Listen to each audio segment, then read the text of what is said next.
ನೀವೇ ನನ್ನ ಮದುವೆಯಾಗಬೇಕಿತ್ತು ಎಂದು ಮಾವನಿಗೆ ಕೇಳಿದ ಸೊಸೆ. ಇವರಿಬ್ಬರು ಚಂದ್ರಿಕಾ ಹಾಗೂ ರಾಜೇಶ್ ಮೊದಲ ರಾತ್ರಿ ಕೋಣೆಯಲ್ಲಿ ಇಬ್ಬರು ರೊಮ್ಯಾನ್ಸ್ ಶುರು ಮಾಡುತ್ತಾರೆ. ರಾಜೇಶ್ ಈಕೆಯ ಜೊತೆ ಮೊದಲಿನಿಂದ ಅಫೇರ್ ಇಟ್ಟುಕೊಂಡು ಈಗ ತನ್ನ ಆಸೆಯನ್ನು ತೀರಿಸಿಕೊಂಡಿರುತ್ತಾನೆ. ಇಬ್ಬರು ಸ್ವರ್ಗ ಸುಖ ಕಾಣುತ್ತಾರೆ. ನಂತರ ಹೊರಗಿನಿಂದ ಚಂದ್ರಿಕಾಳನ್ನು ಒಂದು ಶಾಸ್ತ್ರಕ್ಕಾಗಿ ಕರೆಯುತ್ತಾರೆ. ಆಗ ಚಂದ್ರಿಕಾಗೆ ಎಚ್ಚರವಾಗಿ ಗಾಬರಿಯಾಗುತ್ತಾಳೆ. ನಂತರ ಚಂದ್ರಿಕಾ ರೆಡಿಯಾಗಿ ಬಂದ ಗೆಸ್ಟ್ಗಳಿಂದ ಉಡುಗೊರೆಗಳನ್ನು ಸ್ವೀಕರಿಸುತ್ತಾಳೆ. ಮುಖ ತೋರಿಸುವ ಶಾಸ್ತ್ರ ಮುಗಿಯುವ ಸಮಯಕ್ಕೆ ಅಲ್ಲಿದ್ದ ಒಬ್ಬಳು ಹೆಂಗಸು, ಈಗ ನಿಮ್ಮ ಮಾವನ ಆಶೀರ್ವಾದ ಪಡಿ ಎಂದು ಹೇಳುತ್ತಾಳೆ. ಆಗ ಅಲ್ಲಿಗೆ ರಾಜೇಶ್ ಬರುತ್ತಾನೆ. ರಾಜೇಶ್ ಚಂದ್ರಿಕಾಳ ಗಂಡ ಆಗಿರುವುದಿಲ್ಲ, ಅವನು ಚಂದ್ರಿಕಾಳ ಮಾವ ಆಗಿರುತ್ತಾನೆ.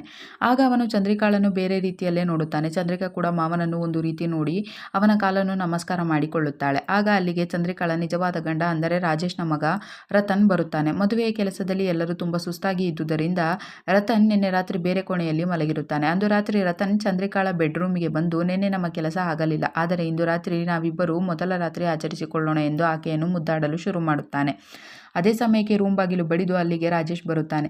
ತನ್ನ ಹೆಂಡತಿಯ ಒಂದು ನೆಕ್ಲೆಸ್ ಅನ್ನು ಕೊಟ್ಟು, ನೋಡಮ್ಮ, ಇಂದು ನನ್ನ ಪತ್ನಿ ಇದ್ದಿದ್ದರೆ ಆಕೆ ಈ ಶಾಸ್ತ್ರವನ್ನು ಮಾಡಬೇಕಾಗಿತ್ತು, ಈಗ ನಾನು ಮಾಡುತ್ತಿದ್ದೇನೆ ಎಂದು ಚಂದ್ರಿಕಾಗೆ ಕೆಟ್ಟ ದೃಷ್ಟಿಯಿಂದ ನೋಡುತ್ತಾ ಕೊಡುತ್ತಾನೆ. ಆಗ ಚಂದ್ರಿಕಾ ಕೂಡ ತುಂಬ ಖುಷಿ ಪಡುತ್ತಾಳೆ. ನಂತರ ವಾಪಸ್ ಹೊರಡುವಾಗ ರಾಜೇಶ್ ಬಿದ್ದು ಸೊಂಟಕ್ಕೆ ನೋವು ಮಾಡಿಕೊಳ್ಳುತ್ತಾನೆ. ಆಗ ರತನ್, ನೀನು ಒಬ್ಬಳೇ ಮಲಗು, ನಾನು ಅಪ್ಪನ ಜೊತೆ ಮಲಗುತ್ತೇನೆ ಎಂದು ಕರೆದುಕೊಂಡು ಹೋಗುತ್ತಾನೆ. ಮಧ್ಯರಾತ್ರಿ ಆದಾಗ ರತನ್ ಅಪ್ಪನ ಕಾಲಿನ ಬಳಿಯೇ ನಿದ್ರೆಗೆ ಜಾರುತ್ತಾನೆ. ಆಗ ಎಚ್ಚರಗೊಂಡ ರಾಜೇಶ್ ಎದ್ದು ಚಂದ್ರಿಕಾಳ ರೂಮಿಗೆ ಬರುತ್ತಾನೆ. ಆಗ ಚಂದ್ರಿಕಾ, ರತನ್ನಿಂದ ನಾನು ಹೇಗೆ ತಪ್ಪಿಸಿಕೊಳ್ಳುವುದು, ಅವನು ಇಂದಲ್ಲ ನಾಳೆ ನನ್ನನ್ನು ಮುಟ್ಟುತ್ತಾನೆ, ನೀವೇ ನನ್ನನ್ನು ಮದುವೆಯಾಗಬಹುದಿತ್ತು, ಸುಮ್ಮನೆ ಏಕೆ ನಿಮ್ಮ ಮಗನಿಗೆ ಮದುವೆ ಮಾಡಿದ್ದೀರಿ ಎಂದು ಕೇಳುತ್ತಾಳೆ. ಆಗ ರಾಜೇಶ್, ಈ ವಯಸ್ಸಿನಲ್ಲಿ ನಾನು ಮದುವೆ ಆದರೆ ನನಗೆ ಮರ್ಯಾದೆ ಸಿಗುವುದಿಲ್ಲ, ಅದಕ್ಕಾಗಿ ಮಗನೊಂದಿಗೆ ಮದುವೆ ಮಾಡಿಸಿ ಕರೆದುಕೊಂಡು ಬಂದಿದ್ದೇನೆ, ನಮ್ಮಿಬ್ಬರ ಪ್ರೀತಿ ಉಳಿಯಲು ಈ ಕೆಲಸ ಮಾಡಿದ್ದೇನೆ ಎಂದು ಹೇಳುತ್ತಾನೆ. ನಂತರ ಅವರಿಬ್ಬರು ಎಂದಿನಂತೆ ಸ್ವರ್ಗ ಸುಖ ಕಾಣುತ್ತಾರೆ. ಮರುದಿನ ಬೆಳಗ್ಗೆ ತಿಂಡಿ ಮಾಡುವಾಗ ಇವರ ಮನೆಗೆ ರಾಜೇಶ್ನ ತಂಗಿ ಸುಷ್ಮಾ ಬರುತ್ತಾಳೆ. ಅದನ್ನು ನೋಡಿ ರಾಜೇಶ್ ಹಾಗೂ ಚಂದ್ರಿಕಾಗೆ ಸ್ವಲ್ಪ ಶಾಕ್ ಆಗುತ್ತದೆ. ಆಗ ಸುಷ್ಮಾ, ನಾನು ಮದುವೆಗೆ ಬರಲು ಆಗಿರಲಿಲ್ಲ, ಅದಕ್ಕಾಗಿ ಈಗ ಬಂದಿದ್ದೇನೆ, ಸ್ವಲ್ಪ ದಿನ ಇರುತ್ತೇನೆ ಎಂದು ಹೇಳುತ್ತಾಳೆ. ಇದರಿಂದ ಕೂಡ ಅವರಿಬ್ಬರಿಗೂ ಬೇಸರವಾಗುತ್ತದೆ. ಸ್ವಲ್ಪ ಹೊತ್ತಿನ ನಂತರ ಸುಷ್ಮಾ ಚಂದ್ರಿಕಾಳನ್ನು ತಲೆಯ ಮೇಲೆ ನೀನು ಸರಿಯಾಗಿ ಸೆರಗು ಹಾಕಿಕೊಂಡು ಓಡಾಡಬೇಕು, ಜೊತೆಗೆ ಈಗ ನನಗೆ ಪಕೋಡ ಹಾಗೂ ಟೀ ಮಾಡಿಕೊಂಡು ಬಾ ಎಂದು ಕೆಲಸಗಳನ್ನು ಹೇಳಲು ಶುರು ಮಾಡುತ್ತಾಳೆ. ಇದರಿಂದ ಚಂದ್ರಿಕಾಗೆ ಕೋಪ ಬರುತ್ತದೆ. ನಂತರ ಚಂದ್ರಿಕಾ ರಾಜೇಶ್ ಬಳಿ ಹೋಗಿ, ನನಗೆ ಈ ಮನೆ ಕೆಲಸದವರಂತೆ ಕೆಲಸ ಮಾಡಲು ಇಷ್ಟವಿಲ್ಲ, ನಿಮ್ಮ ತಂಗಿಗೆ ಸ್ವಲ್ಪ ಬುದ್ಧಿ ಹೇಳಿ ಎಂದು ಹೇಳುತ್ತಾಳೆ. ಆಗ ರಾಜೇಶ್ ಎಲ್ಲವನ್ನು ಸರಿ ಮಾಡುತ್ತೇನೆ ಎಂದು ಒಪ್ಪಿಕೊಳ್ಳುತ್ತಾನೆ. ನಂತರ ರತನ್ ಹನಿಮೂನ್ ಟಿಕೆಟ್ ಮಾಡಿಸಿ ಅದನ್ನು ಚಂದ್ರಿಕಾಗೆ ತೋರಿಸಿ ನಾವಿಬ್ಬರು ಹೋಗೋಣ ಎಂದು ಹೇಳುತ್ತಾನೆ. ಆದರೆ ಅದನ್ನು ಕೇಳಿ ಚಂದ್ರಿಕಾಗೆ ದೊಡ್ಡ ಶಾಕ್ ಆಗುತ್ತದೆ. ಆಗ ಅದನ್ನು ರತನ್ ತಂದೆ ಹಾಗೂ ಅತ್ತೆಯ ಬಳಿ ಕೂಡ ಹೇಳುತ್ತಾನೆ. ಅಂದು ರಾತ್ರಿಯೇ ಚಂದ್ರಿಕಾ ಮತ್ತೆ ರಾಜೇಶ್ ಬಳಿ ಹನಿಮೂನ್ ಬಗ್ಗೆ ಜಗಳವಾಡುತ್ತಾಳೆ. ನಂತರ ರಾಜೇಶ್ ಕೆಲಸದವಳಿಗೆ ಹಣ ಕೊಟ್ಟು ಒಂದು ಪ್ಲಾನ್ ಅನ್ನು ಅವಳಿಗೆ ಹೇಳುತ್ತಾನೆ. ಮರುದಿನ ಮಧ್ಯಾಹ್ನ ಚಂದ್ರಿಕಾ ಹಾಗೂ ಸುಷ್ಮಾ ಶಾಪಿಂಗ್ ಮಾಡಿಕೊಂಡು ಮನೆಗೆ ವಾಪಸ್ ಬರುತ್ತಾರೆ. ಆಗ ಸುಷ್ಮಾ ಚಂದ್ರಿಕಾಳ ರೂಮಿನಲ್ಲಿ ಲಗೇಜ್ ಇಡಲು ಬಂದಾಗ ಅಲ್ಲಿ ರತನ್ ನಿದ್ರಾವಸ್ಥೆಯಲ್ಲಿ ಕೆಲಸದವಳ ಜೊತೆ ಮಲಗಿರುತ್ತಾನೆ. ಅದನ್ನು ನೋಡಿ ಸುಷ್ಮಾಗೆ ದೊಡ್ಡ ಶಾಕ್ ಆಗುತ್ತದೆ. ಆಗ ಸುಷ್ಮಾ ರತನ್ ಎಂದು ಜೋರಾಗಿ ಕೂಗುತ್ತಾಳೆ. ಅದೇ ಸಮಯಕ್ಕೆ ಎಚ್ಚರಗೊಂಡ ರತನ್ಗೆ ಗಾಬರಿಯಾಗುತ್ತದೆ. ಕೆಲಸದ ಹುಡುಗಿ ಕೂಡ ತನ್ನ ಸೆರಗನ್ನು ಸರಿ ಮಾಡಿಕೊಳ್ಳುತ್ತಾಳೆ. ಆಗ ಅಲ್ಲಿಂದ ಬಂದ ರಾಜೇಶ್, ನೀನು ನಾವ್ಯಾರೂ ಇಲ್ಲದ ಸಮಯದಲ್ಲಿ ಕೆಲಸದವಳ ಜೊತೆ ಇಂತಹ ಕೆಟ್ಟ ಕೆಲಸ ಮಾಡಿದ್ದೀಯಾ ಎಂದು ಬೈಯಲು ಶುರು ಮಾಡುತ್ತಾನೆ. ಆಗ ಅಲ್ಲಿಗೆ ಬಂದ ಚಂದ್ರಿಕಾ ಅದನ್ನು ನೋಡಿ ಶಾಕ್ ಆಗಿ ಅಳಲು ಶುರು ಮಾಡುತ್ತಾಳೆ.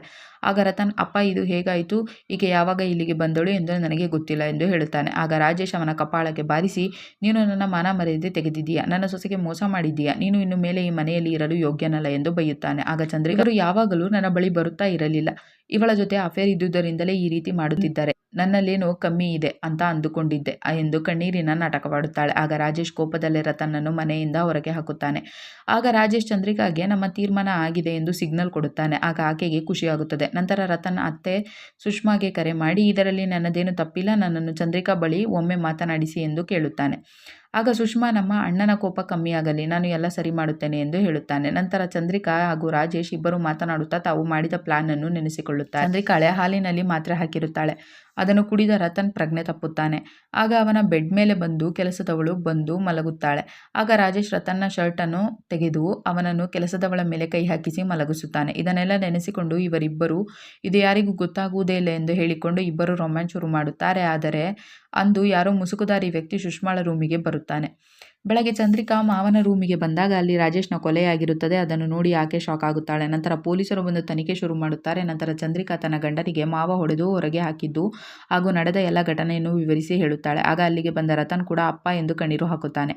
ನಂತರ ರತನ್ ಕೂಡ, ನನಗೆ ಕೆಲಸದವಳ ಮೇಲೆ ಯಾವುದೇ ಅಫೇರ್ ಇರಲಿಲ್ಲ, ಇದು ಹೇಗಾಯಿತು ಎಂದು ಗೊತ್ತಿಲ್ಲ ಎಂದು ಪೊಲೀಸರಿಗೆ ತಿಳಿಸುತ್ತಾನೆ. ಆಗ ಪೊಲೀಸರು ಕೆಲಸದವಳನ್ನು ಕರೆದು ವಿಚಾರಣೆ ಮಾಡಿದ್ದಾಗ ಆಕೆ ರಾಜೇಶ್ ಅವರು ನನಗೆ ಹಣ ಕೊಟ್ಟು ನನಗೆ ಈ ಕೆಲಸ ಮಾಡಿಸಿದರು ಎಂದು ಒಪ್ಪಿಕೊಳ್ಳುತ್ತಾಳೆ. ಅಂದು ಮಧ್ಯಾಹ್ನವೇ ರತನ್ನ ಮೊಬೈಲ್ ಮೊಬೈಲ್ಗೆ ಚಂದ್ರಿಕಾ ಹಾಗೂ ರಾಜೇಶ್ನ ವಿಡಿಯೋ ಬರುತ್ತದೆ. ಅದನ್ನು ನೋಡಿ ಅವನ ಕಣ್ಣು ಕೆಂಪಾಗಿ ಆಗುತ್ತದೆ. ಆಗ ಕೋಪಗೊಂಡ ರತನ್ ಚಂದ್ರಿಕಾಳ ಕುತ್ತಿಗೆ ಹಿಸುಕಿ ಅವಳನ್ನು ಅಲ್ಲೇ ಕೊಲೆ ಮಾಡಿಬಿಡುತ್ತಾನೆ. ಆಗ ಸುಷ್ಮಾ ಅಲ್ಲಿಗೆ ಬಂದು ಎಂಥ ಕೆಲಸ ಮಾಡಿಬಿಟ್ಟೆ ಎಂದು ಹೆದರಿಕೊಳ್ಳುತ್ತಾಳೆ. ಇದರಿಂದ ರತನ್ ಕೂಡ ಜೈಲು ಪಾಲಾಗುತ್ತಾನೆ. ಮರುದಿನವೇ ಪೊಲೀಸರು ಇವರ ಮನೆಗೆ ಬಂದಾಗ ಅಲ್ಲಿ ಸುಷ್ಮಾ ಮಾತ್ರ ಒಬ್ಬಳೇ ಇರುತ್ತಾಳೆ. ಆಗ ಪೊಲೀಸರು ರಾಜೇಶ್ ಅವರ ಪೋಸ್ಟ್ ಮಾರ್ಟಮ್ ರಿಪೋರ್ಟ್ ಪ್ರಕಾರ ಆ ಚಾಕುವಿನ ಮೇಲೆ ನಿಮ್ಮ ಕೈ ಬೆರಳಿನ ಗುರುತು ಇದೆ. ನೀವೇ ಆಸ್ತಿಗೋಸ್ಕರ ಈ ಕೆಲಸ ಮಾಡಿರಬೇಕು. ಈಗ ಸತ್ಯ ಹೇಳಿ ಎಂದು ಬೆದರಿಸಿ ಕೇಳುತ್ತಾರೆ. ಆಗ ಸುಷ್ಮಾ ವಿವರಿಸಲು ಶುರು ಮಾಡುತ್ತಾಳೆ.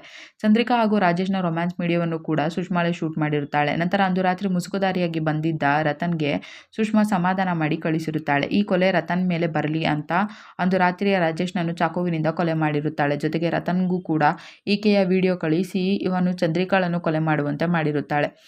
ಈಗ ಇಡೀ ಫ್ಯಾಮಿಲಿಯವರನ್ನು ನಾಶ ಮಾಡಿ ಇಡೀ ಆಸ್ತಿಯನ್ನು ನಾನು ಅನುಭವಿಸಬೇಕು ಎಂದು ಅಂದುಕೊಂಡಿದ್ದೆ ಎಂದು ಪೊಲೀಸರ ಮುಂದೆ ಎಲ್ಲವನ್ನೂ ಒಪ್ಪಿಕೊಳ್ಳುತ್ತಾಳೆ. ಆಗ ಪೊಲೀಸರು ಅವಳನ್ನು ಅರೆಸ್ಟ್ ಮಾಡಿಕೊಂಡು ಹೋಗುತ್ತಾರೆ. ಕತೆ ಇಲ್ಲಿಗೆ ಮುಗಿಯುತ್ತದೆ. ಈ ವಿಡಿಯೋವನ್ನು ಪೂರ್ತಿ ನೋಡಲು ಶಿಮಾರು ಟಿವಿ ಎಂಬ ಯೂಟ್ಯೂಬ್ ಚಾನಲ್ನಲ್ಲಿ ಪ್ಯಾರಿ ಬಹುರಾಣಿ ಎಂದು ಹುಡುಕಿ ನೋಡಬಹುದು.